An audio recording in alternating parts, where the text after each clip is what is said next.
La brújula.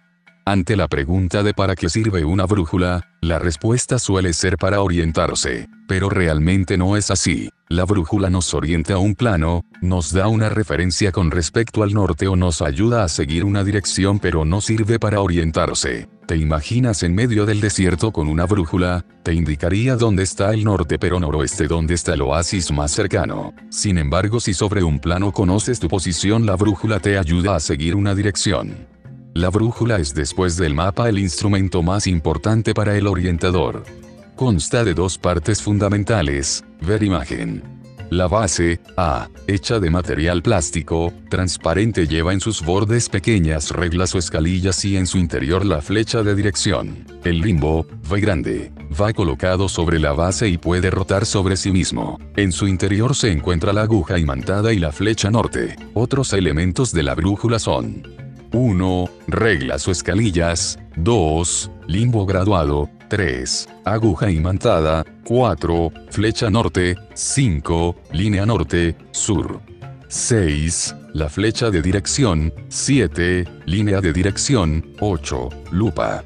La brújula se puede utilizar con y sin plano. En el primer caso nos servirá para determinar el rumbo a seguir y mantenerlo. Con el plano, además, podemos determinar nuestra posición. ¿Cómo se hace? Fácil, bastará con colocar la base de la brújula en paralelo con el borde del mapa y hacer coincidir esta posición girando ambos hacia el norte magnético y seguidamente descontar los grados del ángulo de declinación indicados en el mapa. Más claramente, se coloca uno de los bordes largos de la brújula sobre el mapa, mirando desde el punto de partida hasta el punto destino. Se gira el limbo de manera que las líneas de meridiano tengan la misma orientación que las líneas de meridiano del mapa, coincidiendo la flecha del norte en el limbo con el norte en el mapa. La brújula se mantiene en la mano en posición horizontal, y se gira hasta que la parte roja de la aguja magnética coincida con la flecha del norte en el limbo. En este momento el mapa está orientado, y nos será muy fácil determinar la correspondencia entre lo representado en él y lo que se ofrece a nuestra vista. A continuación buscaremos puntos de referencia en el horizonte y los localizamos en el mapa, con lo cual estaremos localizados. Esta es la pauta a seguir, lógicamente explicada de una manera muy básica, y el asunto no es siempre tan fácil, ni tan difícil como para no saber trazar un rumbo, calcular tiempos. Resumiendo, para orientar el mapa se coloca la brújula encima, girándolo hasta que la aguja magnética se sitúa paralela a las líneas N, S, meridianos. Una vez orientado, es mucho más fácil compararlo con el terreno.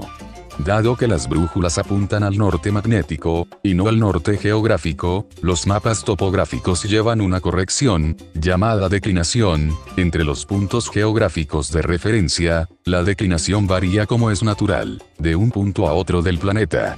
Paso 1. Coloca el lado largo de la brújula sobre el mapa, entre el punto de partida y el destino, con las flechas de dirección de la placa base apuntando hacia la dirección de marcha. Paso 2. Gira el limbo hasta que sus líneas norte, sur sean paralelas a los meridianos norte, sur del mapa y el N del limbo apunte hacia el norte del mapa. Paso 3.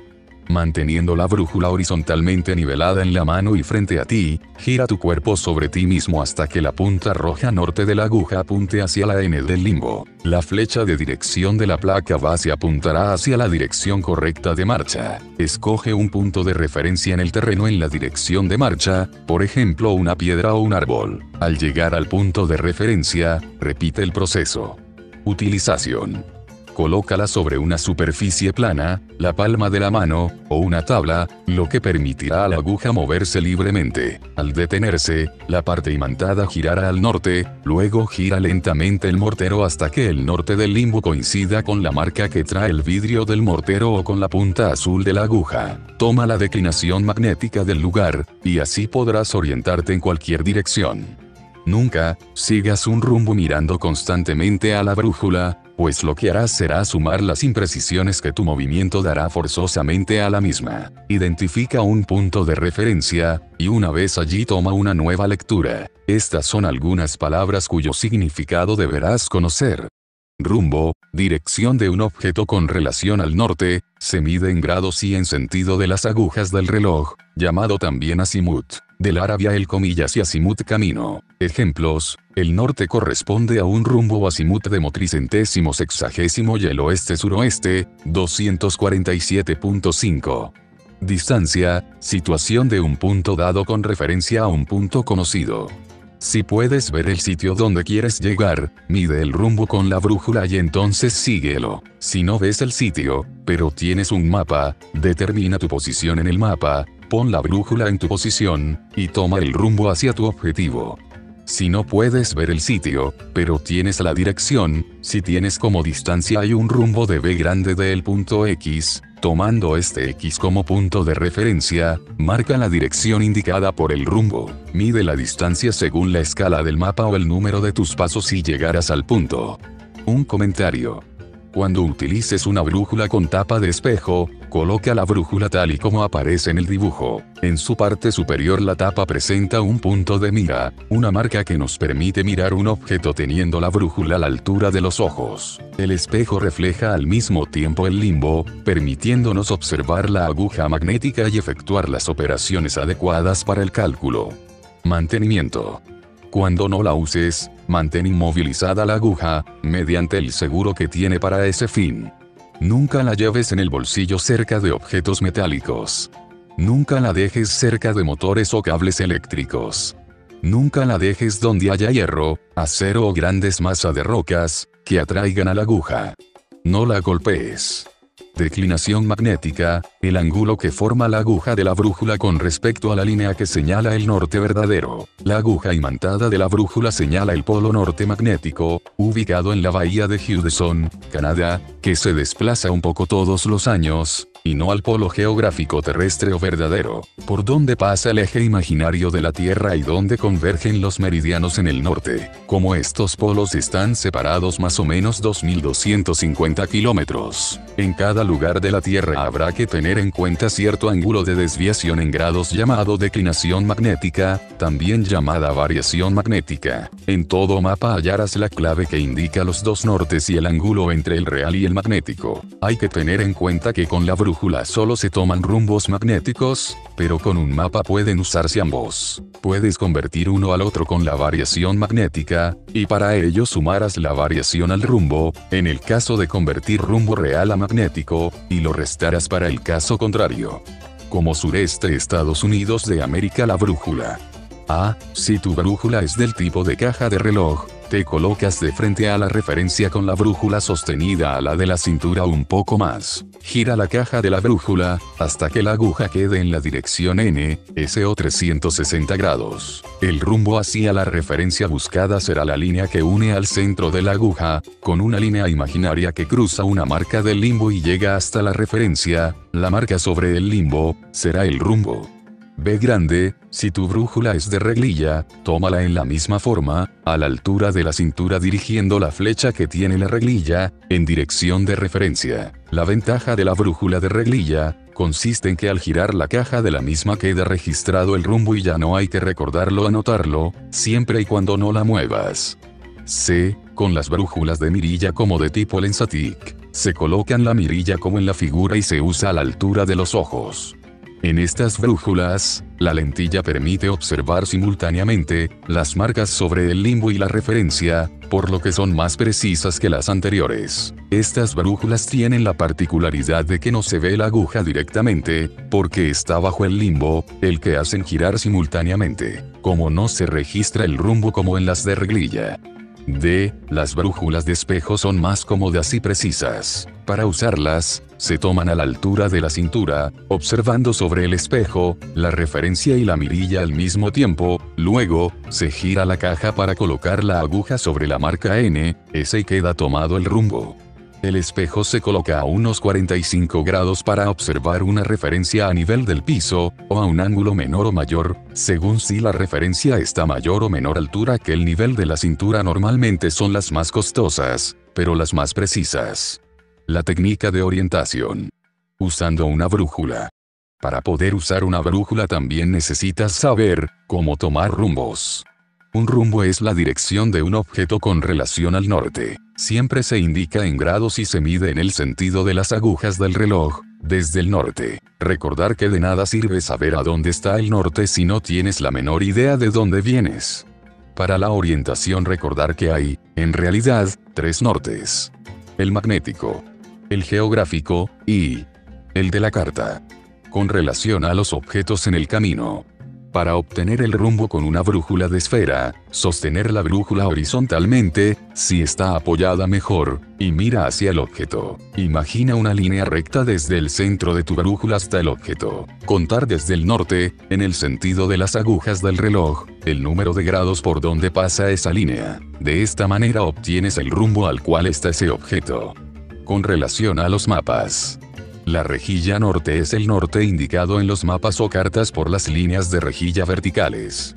Como la rejilla es algo plano y la superficie de la Tierra es algo curvo, las líneas de la rejilla no indicarían el norte exacto. Mira dónde están las líneas de longitud en un mapa y verás cómo se curvarían si las dibujáramos. Convirtiendo los rumbos. La clave de una carta topográfica te muestra los 3 nortes y te indica los ángulos que existen de diferencia entre ellos. Por ejemplo, la diferencia entre el norte geográfico y el norte magnético se denomina declinación magnética. La declinación magnética varía anualmente ya que el norte magnético se desplaza de año en año. Esta variación y cuánto cambia está indicado en los mapas y cartas. Con una brújula tomarás rumbos magnéticos, pero con un mapa puedes transformar esos rumbos magnéticos en reales. Puedes convertir uno al otro con la variación, declinación, magnética. Para convertir el rumbo real al magnético. Sumar la variación al rumbo. Para convertir el rumbo magnético al real. Restar la variación al rumbo. Con relación a contratiempos y obstáculos.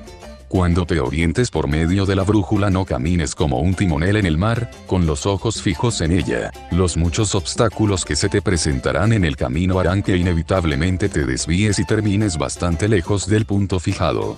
Supongamos, por ejemplo, que te encuentres en la localidad de Copiapó y recibes como rumbo para tu próximo campamento, 233 igual a 8 kilómetros. 500 metros, esto quiere decir que debes caminar con una dirección de 233 respecto al norte durante 8 kilómetros, más 500 metros. Ya sabes que este ángulo se calcula siempre contando en el sentido de las agujas del reloj, ciclo norte, este, sur, oeste. Antes de ponerte en camino, busca una buena brújula, parece ser que la mejor es la directriz, que tiene incorporado espejo y visor, mirilla. En caso de poseer una brújula sencilla y sin accesorios, construye un pequeño aparato incorporándole un espejo, visor donde colocar la brújula. En estas travesías o raids de exploración sureste te pueden presentar varios problemas. Por ejemplo, que te encuentres un obstáculo infranqueable. Por ejemplo, una edificación, un terreno pantanoso, un lago, un precipicio, etc. El método por desviación 90. Este es el más sencillo y se realiza rodeando al obstáculo girando en ángulos de 90. 1. Sale del punto A pretendiendo llegar al punto C con rumbo 233. 2. Te encontrarás con el obstáculo, en el punto B grande. 3. Cambies tu rumbo girando en 90, para calcularlo con la brújula. 233 igual a 143. 4. Caminas hasta salvar el obstáculo contando tus pasos, hasta el punto D. 5. Haces un nuevo giro de 90 volviendo a tu dirección inicial, 143 más 90 igual a 233. 6. Caminas de nuevo hasta salvar el obstáculo, punto E. 7. Haces otro giro de 90, 233 más 90 igual a 343, y avanzas tantos pasos como caminaste en 4 llegando al punto F. 8. En F te encontrarás en la línea A, C. Giras 90 nuevamente, 343 igual a 233, y continúas tu camino. 9. Si quisieras estimar la distancia total del recorrido, deberás descontar los trayectos B grande, D y F. El método por desviación 60. Este es una alternativa del método anterior para aquellos casos en los que el obstáculo es menor por lo que se pueden realizar menos giros. 1. Sale del punto A llegando al punto C2. Te encuentras con el obstáculo, en el punto B grande los cambios de rumbo serán de sexagésimo en lugar de nonagésimo.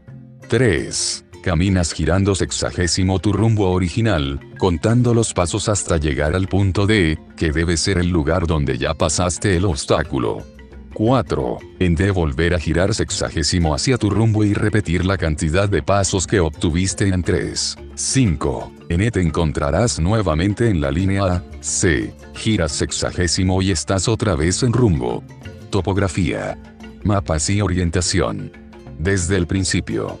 Un mapa es una visión esquemática de un terreno a vista de pájaro. Algunos mapas están hechos de fotografías aéreas. Todos los mapas muestran las posiciones de los lugares. Escala. Cualquier mapa está hecho a escala, quiere decir que todo lo que ves en él está dibujado con un tamaño que resulta de dividir las medidas reales por una fracción constante para todo el mapa. Algunos tipos de mapas. Los mapas turísticos muestran los lugares de interés tales como puntos históricos, monumentos, atracciones geográficas, etc. Los mapas de viaje muestran la red de rutas y los pueblos, las distancias entre ellos, las estaciones de servicio. Son indispensables para quien viaje en vehículos. Los mapas geológicos muestran la distribución y características de las rocas, entre otras cosas, de la corteza terrestre de determinada zona. Los mapas o cartas topográficos muestran los detalles físicos de una zona indicando las alturas y los desniveles. Estos son los que más utilizamos. ¿Cómo hacer un mapa? Trata de ensayar haciendo un mapa de algún itinerario o recorrido que habitualmente hagas de manera que cualquiera lo pueda interpretar. Hay mapas para todos los fines. Los que necesitas para caminatas y exploraciones a pie son mapas de relieve o cartas topográficas.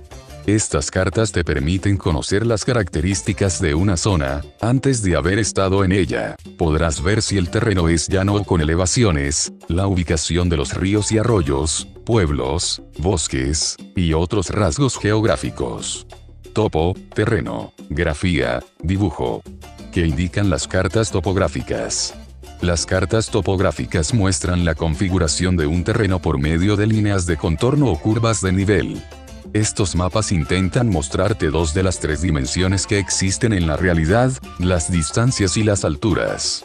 Las peculiaridades de la zona se muestran por medio de símbolos topográficos. Algunos símbolos son convencionales internacionalmente mientras que otros varían de país en país. Sería imposible dibujar, con el tamaño real, un mapa de una zona, así que para hacer mapas de tamaño conveniente todo se dibuja reducido a una fracción de su tamaño real. La escala que se ha empleado siempre está indicada en alguna parte del mapa para que puedas calcular las verdaderas distancias y los verdaderos tamaños de las cosas. ¿Cómo entender las escalas? Si dibujas algo a la mitad de su tamaño real, la escala de tu dibujo será 1, 2. Si lo dibujas 10 veces más pequeño, la escala será 1 y 10. Los trekkers y montañistas utilizan generalmente la escala 1 y 50, 000, esto quiere indicar que 1 centímetro del mapa representa 50.000 centímetros reales, o sea 1 centímetro, igual a 500 metros. ¿Cómo medir distancias en el mapa? Métodos para medir distancias: probar con alguna carta o mapa que puedas conseguir. Método del papel. Un modo de medir una distancia en un mapa es usar el lado recto de una hoja de papel. A. Poner la hoja sobre el mapa ubicando el borde de la misma en forma paralela con la ruta que quieres medir. B. Grande. Vas haciendo una marca en el borde en cada curva de modo que puedas mover el papel sin perderte. C. Marcas en ese borde la partida y la llegada. D. Pones el papel marcado sobre la línea de escala del mapa. E. Estimas la distancia horizontal de esa ruta, convirtiendo la medida de tus marcas en el papel a la medida real. Método de la piola. A. Poner un hilo, cordón o piola sobre la ruta que quieres medir, haciendo coincidir su extremo con el principio del camino que quieres medir. B. Grande. Una vez que ubicaste el hilo en todo el recorrido desde el principio hasta el final, cortarlo donde acaba la ruta. C. Ubica el hilo extendido sobre la línea de escala del mapa haciendo coincidir su inicio con el inicio de la escala. D. Estima la distancia horizontal real de esa ruta midiendo el hilo con la escala y convirtiendo su medida en la medida real. Método de la moneda. A. Hacer una marca en el canto de una moneda con una marca. B grande, hacer rodar la moneda sobre la ruta contando las veces que gira, para eso te sirve la marca. C. Rodar la moneda sobre la escala la misma cantidad de veces. D. Estimar la distancia horizontal real de la ruta convirtiendo la medida obtenida en la medida real. ¿Cómo hacerte un medidor propio para obtener distancias? Lo que necesitas. Palito de helado. Tornillo de rosca fina de 5 centímetros. De largo tuercas para ese tornillo. Pegamento. Arandela o golilla. Taladro broca fina, lima. 1. Hacer un agujero cerca de un extremo del palito de helado con el mismo diámetro que el del tornillo. 2. Hacer una marca con una lima en el canto de la arandela y pégala a alguna de las tuercas. 3. Pasar el tornillo, hasta que llegue a la cabeza, a través de la tuerca con arandela. 4. Pasar el tornillo a través de las otras dos tuercas con el palito para helados entre ellas, de modo que quede sujetado a la punta del tornillo. Ya tienes tu medidor. 5. Colocar el medidor de modo que la marca de la arandela coincida con el principio de la distancia que quieres medir. Desliza la arandela a lo largo de toda la ruta, se irá separando de la cabeza del tornillo. 6. Poner el medidor sobre la escala del mapa y deslízalo sobre la línea de modo que la arandela se atornille nuevamente hasta el tope del tornillo. De esta manera podrás estimar la distancia a recorrer. Líneas de contorno o líneas de nivel. Son las líneas del mapa que unen aquellos puntos del terreno que tienen la misma altura sobre el nivel del mar. Están dibujadas a intervalos regulares de altura. Equidistancia. La equidistancia indicada en las cartas marca, cada cuántos metros de altura se midió una línea de nivel. Ejemplo, equidistancia 25, quiere decir que cada vez que el terreno varía 25 metros sobre el nivel del mar, se hizo una medición, por lo tanto se dibuja una línea que une todos esos puntos. Si sabes interpretar las líneas de nivel puedes saber si el terreno es plano o montañoso, con declives suaves o agudos. Separación de las líneas. La separación entre las líneas de nivel indican los tipos de declive. Las que están más separadas indican que el terreno declina suavemente. Si vieras estas figuras desde arriba, con líneas alrededor que unan los mismos puntos de altura, verías las formas de las líneas de nivel como mostramos debajo de cada una. Para ver cómo funcionan las líneas, mira estas escaleras. Los escalones de la izquierda están más juntos porque la escalera es más empinada. Veamos entonces cómo se verían los declives más comunes. Declives suaves o agudos. Declives suaves o agudos. Declives cóncavos o convexos. Identificando algunas formas del terreno. Colina. Volcán. Alturas iguales o diferentes. Valle. Estribo o ladera. Método para interpretar el perfil de una sección transversal del terreno. Cómo conocer las pendientes, entre los puntos A y B grande del mapa de abajo, para planificar la marcha. 1. Poner el borde recto de un papel traslúcido o una regla sobre el mapa de manera que atraviese la zona de A a B grande. 2. Marcar en el borde el punto A y el B grande. 3. Mantener fijo el papel y marcar cada punto donde se cruce una línea de nivel anotando su altura tal como lo muestra el dibujo. 4. En otra hoja, dibuja una línea de la misma longitud que A, B grande, esta será la coordenada de distancia. 5. En el punto A, trazar una perpendicular hacia arriba, esta será la coordenada de altura. 6. Sobre la coordenada de altura traza líneas de intervalos, cada 5 milímetros, una para cada altura de nivel. La primera altura, en la coordenada, deberá ser el número más bajo que hayas obtenido al realizar el paso 3. 7. Trasladar las marcas efectuadas en el papel a la coordenada de distancia. 8. Donde se unan las coordenadas de distancia y altura, según tus marcas, hacer una cruz. 9. Unir las cruces. La línea resultante te mostrará el perfil transversal de la ruta A, B grande. 10. Si la coordenada de altura está dibujada también en escala podrás estimar la distancia horizontal real, y a partir de esos datos, planificas tu marcha. Recordar, además, que solo cuentas con la información de distancia horizontal y altura y que te faltan los datos que corresponden a las curvaturas laterales que pueda tener el recorrido. Tus resultados servirán como una estimación muy útil y confiable, pero no como una medición exacta y precisa.